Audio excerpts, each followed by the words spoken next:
कुछ दिहाड़े पहले एक वीडियो बनाई है। हाँ बिल्कुल। वो माशाल्लाह चंगी चल गई। हाँ जी। लोगों ने प्यार किया अपने नाल। हाँ जी। ते कमेंट भी ਉਹਦੇ ਚੰਗਾ ਉਹਨਾਂ ਰਿਸਪੌਂਸ ਦਿੱਤਾ ਹੈ ਆਪਾਂ ਨੂੰ। ਆਓ ਸ਼ੌਕੀਨ ਬੰਦੇ ਆਏ ਨਾ ਉਹਨਾਂ ਦੇਣਾ ਤਾਂ ਹਾਂ ਉਹਨਾਂ ਦੇ ਮੱਝ ਥੇ ਗਰਾਈਆਂ ਚ ਗਈ ਤਾਂ ਉਹਨਾਂ ਦੀ ਮਿਹਰਬਾਨੀ ਹੈ। ਹਾਂ ਹੁਣ ਤੁਸੀਂ ਇਹ ਦੱਸਣਾ ਹੈ ਵੀ ਜਿਹੜਾ ਹੈ ਨਾ ਆਪਣਾ ਇਲਾਕਾ, ਆਪਣੇ ਇਲਾਕੇ ਦੀ ਮੱਝ ਕਿਸ ਤਰ੍ਹਾਂ ਹੈ, ਲੁੱਡਣ ਦੀ ਕਿਸ ਤਰ੍ਹਾਂ, ਜਾਂ ਪਿੱਛੇ ਜਿਹੜਾ ਹੈ ਸੁਲੇਮਾਨ ਕੀ ਹੈ, ਹਵੇਲੀ ਲੱਖਾ ਹੋ ਗਿਆ, ਇਹ ਜਿਹੜੇ ਤਿੰਨ ਇਲਾਕੇ ਲੈ ਕੇ ਇਸਲਾਮ ਤੱਕ ਇਹ ਤੇ ਸਾਰੇ ਨੀਲੀ।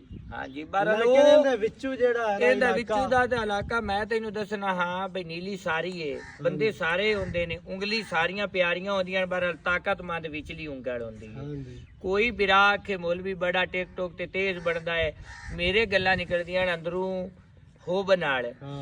ਜਿਹੜਾ ਐਡ ਸੁਲੇਮਾਨ ਕੀਏ ਉਹ ਮੁੱਢ ਦੇ ਵਿੱਚ ਜਿਸ ਤਰੀਕੇ ਨਾਲ ਕਮਾਨ ਤੋਂ ਵੜਸੇ ਤੇ ਗੰਨਾ ਮੁੱਢੂ ਸੁੱਡੀਆਂ ਜੀਆਂ ਵਾਲਾ ਘੇਰੇ ਵਾਲਾ ਰਸ ਹੋਸੀ ਪਰ ਉਹ ਖਰੂਡੀ ਹੋ ਸਵਾਦ ਨਹੀਂ ਆਵਣਾ। ਜਦ ਅਗਾ ਪਾਨ ਤੇ ਚਲਾ ਜਾਸੇ ਤੇ ਕਮਾਨ ਦਾ ਆਗ ਹੋਸੀ ਕੱਚਾ ਹੋਸੀ, ਮੋਟਾ ਗੰਨਾ ਓਡਾ ਹੀ ਹੋਸੀ।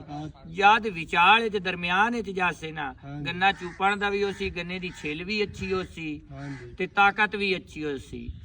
ਉਸ ਦੇ ਮੁਤਾਬਿਕ ਆ ਤੇ ਮੱਝ ਆਪਣੀ ਲੁੱਡਣ ਹੈਗਾ ਨੁਕਰ ਅਗਲੀ ਤੇ ਰਹਿ ਗਿਆ ਤੇ ਦੁਆਏ ਐਡ ਸੁਲੇਮਾਨ ਕੀ ਪਿੱਛੇ ਰਹਿ ਗਿਆ। ਜਿਹੜਾ ਵਿਚਾਲੇ ਸੈਂਟਰ ਹੈ ਨਾ ਭੂਕਾਲੇ ਪੱਤਣ ਤੋਂ ਤੇ ਸੋਡੇ ਰਮਾਨੀ ਦੇ ਦਰਮਿਆਨ ਸ਼ੇਖੂ ਕੇ ਵਟੀਆਂ ਦੇ ਨਾਲੋਂ ਅਗਾ ਸ਼ੁਰੂ ਹੋ ਗਿਆ ਅਗਾ ਇਹ ਆ ਜਿਹੜਾ 40 ਕਿਲੋਮੀਟਰ ਹੈ ਨਾ ਦਰਿਆ ਤੋਂ ਸੱਜੇ ਤੇ ਦਰਿਆ ਤੋਂ ਖੱਬੇ ਨਾਲ ਜਿਹੜਾ ਦਰਿਆ ਦਾ ਇਲਾਕਾ ਹਾਂ ਜਿੱਥੇ ਬਿਲਕੁਲ ਨਬੂ ਬੋਦਲੇ ਦੀਆਂ ਮਈਆਂ ਹਨ, ਹੋਰੂ ਪਤਬੇਰਿਆਂ ਦੀਆਂ ਹਨ ਤੇ ਇਹ ਆਇਆ ਆਪਣੀ ਸਨ ਖਾਦਰ ਨਾਲ ਤੋਂ ਲੇਵਾਰ ਜਿੱਥੇ ਆਪਾਂ ਬੈਠੇ ਆ।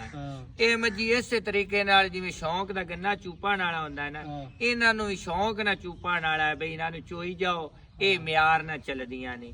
ਤੇ ਇਸ ਸਾਨੀ ਚ ਵੀ ਮੈਂ ਲਾਇਮ ਦਾ ਮੁੜ ਮੇਰੇ ਕੋ ਜਿਹੜਾ ਬੰਦਾ ਜਾਂ ਜਿਸ ਤਰੀਕੇ ਨਾਲ ਇੱਕ ਜੋਟੀ ਤੇ ਬੰਦੇ ਕੋ ਫਿਰਦੀ ਏ ਪਹਿਲਣ ਜੋਟੀ ਨਾ ਵਾਰ ਜੋਟੀ ਏ ਬਾਰ ਲੈਂਦੇ ਆ ਨਾ ਗੱਲ ਮਾੜੀ ਹੁੰਦੀ ਏ। ਇਸ ਤਰੀਕੇ ਦੀ ਇਤੋਂ ਦੀ ਮਿਆਰ ਵਾਲੀ ਜੋਟੀ ਜਿਹੜੀ ਹੈਗਾ ਬਰੀਡ ਵਾਲੀ ਵਧਾਵਣ ਵਾਲੀ ਹੁੰਦੀ ਏ। ਸਹੀ ਹੈ। ਇਸ ਦੇ ਜਿਹੜਾ ਅੱਖ ਵਾਲਾ ਬੰਦਾ ਹੈ ਸ਼ਿਕਾਰੀ ਬੰਦਾ ਜਿਹੜਾ ਨੀਲੀ ਦਾ ਫੈਨ ਏ, ਬਿੱਲੂ ਗੁੱਜਰ ਹੋ ਗਿਆ, ਆਪਾਂ ਉਹਦੇ ਫੈਨ ਆ। ਮੈਂ ਬਿੱਲੂ ਗੁੱਜਰ ਦਾ ਫੈਨ ਆ। ਉਹਨੇ ਨੀਲੀ ਨਾਲ ਵਫਾ ਕੀਤੀ ਹੈ, ਨੀਲੀ ਦੀਆਂ ਮੱਝਾਂ ਰੱਖੀਆਂ ਨੇ। ਉਹਦੀਆਂ ਮੱਝਾਂ ਦੀਆਂ ਪੂਛਾਂ ਪਤਲੀਆਂ ਲੰਮੀਆਂ, ਕੰਨੀਆਂ ਲੰਮੀਆਂ, ਠਾਕਾਂ ਚੌੜੀਆਂ, ਹੱਡੀਆਂ ਤਲਵਾਰ ਰੰਗੀਆਂ। ਉਹ ਨੀਲੀ ਦੀ ਮੈਂ ਦੀ ਹੱਡੀ ਲੈਂਦਾ ਤੇ ਹੱਡੀ ਜਿਹੜੀ ਵਫਾ ਵਾਲੀ ਹੱਡੀ ਹੁੰਦੀ ਹੈ ਨਾ ਉਹ ਨੀਲੀ ਦੀ ਮੈਂ ਦੀ। ਅੱਲਾ ਦੇ ਹੁਕਮ ਆਏ ਬਈ ਗੱਲ ਏ ਤੇ ਭਰਾਵਾਂ ਨੂੰ ਸ਼ੌਂਕ ਨਾਲ ਦੱਸਦੇ ਆ ਤੇ ਜਿਹੜੇ ਪਿਆਰ ਕਰਦੇ ਨੇ ਉਹਨਾਂ ਦਾ ਬਿਲਕੁਲ ਹੀ ਮਿਹਰਬਾਨੀ ਹੈ ਤੇ ਅੱਛੇ ਭਾਈ ਹੈ ਤੇ ਅੱਛਾ ਉਹਨਾਂ ਦਾ ਬਲਾਡੇ ਕਿਉਂਕਿ ਹਸਰਤ ਨਹੀਂ ਕਰਦੇ ਤੇ ਸ਼ੌਂਕ